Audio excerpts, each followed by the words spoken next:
February 18th, 2020. A date I will never forget. It's a somber and rainy day in Fairhaven, Sconticut Plaza, as Subway restaurant prepares to close their doors here for good. Don't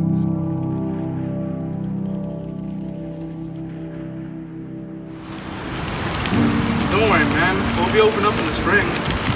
Well, what are you going to do now? I mean, I come here every single day. I get chips, I get cookies, and I get sandwiches, and it's only like 5 feet from here.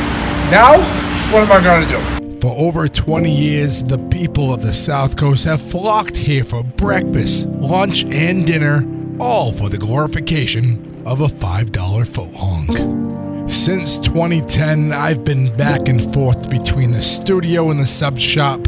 However, as difficult of a pill it was to swallow, I stayed as strong as I could today, each time reaching within my fanny pack where I keep my Subway rewards card safe and sound. Each time absorbing the gratification that each Subway artist knows my order by heart.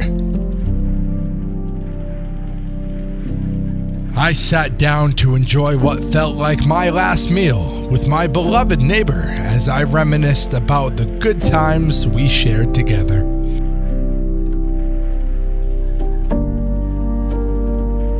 As Winnie the Pooh might say to his friends, it's not goodbye, it's I'll see you later.